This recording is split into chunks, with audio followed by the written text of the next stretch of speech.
Tocca a Luca Ferri aprire questa iniziativa organizzata dall'Associazione Alzheimer in occasione della giornata mondiale dedicata proprio a questa patologia che coinvolge non solamente chi ne è affetto ma soprattutto la famiglia.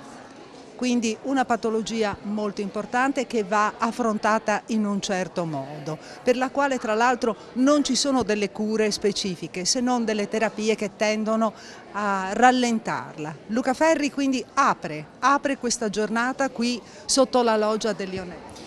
Io apro con una domanda che è l'inizio di questo racconto che faccio. La domanda è chi sono oggi? Ma non mi posso dare la risposta da solo, perché questa risposta la cerco negli occhi e nelle parole della persona cara che è vicino a me e che purtroppo soffre di Alzheimer. E le risposte sono tantissime. Scopro che oggi sono il postino che porta le lettere, scopro che oggi sono il tecnico della Vodafone che deve insegnare alla persona amata come funziona il telefonino. Scopro che oggi forse, grazie a un miracolo, si ricorda qualcosa di me e quindi mi ritrovo negli occhi della persona amata. È una domanda importante, io credo, quella del chi sono io e del cercarsi nella persona che purtroppo ci ha dimenticati, perché questa malattia fa dimenticare. E allora in questo pezzo che leggo c'è proprio la ricerca di una risposta, la storia di quest'uomo che va ogni giorno dalla persona amata per raccontare la sua storia e per scoprire chi sono io oggi nei tuoi occhi.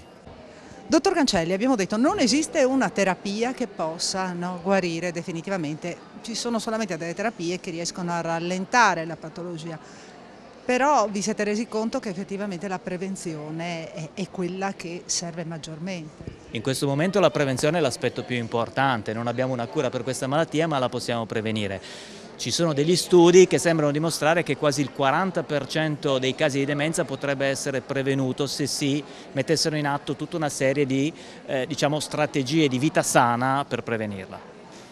Ecco, quindi strategie di vita sana quali devono essere?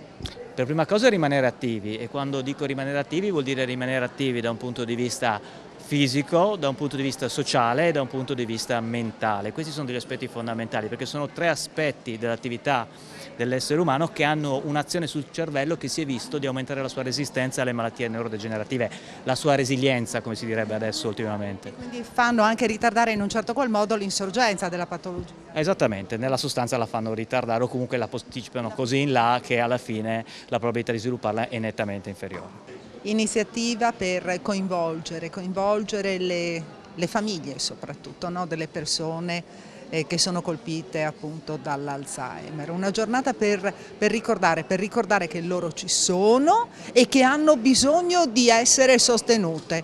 Quindi non solo le persone affette dalla patologia, ma soprattutto le famiglie. Certo, sì, questo convegno di quest'anno è stato proprio volutamente dedicato ai caregivers e familiari, per cui anche gli interventi dei nostri ospiti saranno tutti tematici in quel senso, perché appunto è una figura sottovalutata, una figura che va tutelata anche dal punto di vista dal punto di vista della legge, legislativo, e non lo è ancora, e hanno tanto bisogno di aiuto, perché le famiglie con i malati di Alzheimer vivono una realtà che a volte non si riesce neanche a immaginare.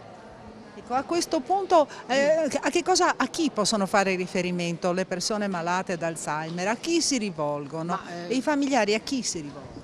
Allora, i familiari, alcuni, non tutti, si rivolgono anche a noi, magari per i primi consigli, per le prime indicazioni. Molti non vengono allo scoperto perché magari si vergognano di avere il malato in casa. Noi chiaramente possiamo fare solo da filtro, perché a parte formare qualche volontario che possa poi dare una mano ai caregivers eccetera, noi diciamo un brutto termine, smistiamo un po', no? Le richieste, e quindi al centro diurno per Vinca, se l'anziano ha bisogno di un posto dove stare, le famiglie possono lasciare alcune ore, socializza, entra in relazione con gli altri, e col neurologo, con la neuropsichiatra, con l'avvocato se ha bisogno dell'avvocato, e quindi diamo questi sostegni che sono poca cosa certamente rispetto a quello di cui hanno bisogno. Secondo me ci sarebbe bisogno di più centri diurni, perché a Udine, ripeto, ce n'è solo uno ed è privato, anche se convenzionato col comune, e poi appunto volontari che formati, perché non si improvvisa in queste occasioni, che formati possano magari andare a dare una mano nelle case, dare un cambio agli familiari. Sono soprattutto i caregivers quelli che hanno maggiore necessità di sostegno per quello che riguarda le patologie legate appunto all'Alzheimer. La Regione ha stanziato dei fondi, no? Proprio a sostegno non solo dei caregivers ma anche delle famiglie che hanno queste problematiche. Sì, la Regione interviene su questo, anche se con grande schiettezza c'è tanto lavoro da fare. Sicuramente se non avessimo avuto una legislatura così complicata, questo è un sistema che evidenzia in maniera chiara come ci sia la necessità di una trasformazione del servizio ai bisogni di salute. Noi continuiamo a guardarlo con una concentrazione all'ospedale che risolve tutte le cose. L'ospedale affronta una parte dei problemi, una parte importante, ma poi c'è la vita delle persone che viene prima della necessità dell'ospedale e dopo la necessità dell'ospedale. In questo contesto c'è un altro elemento estremamente importante che è la trasformazione della nostra società.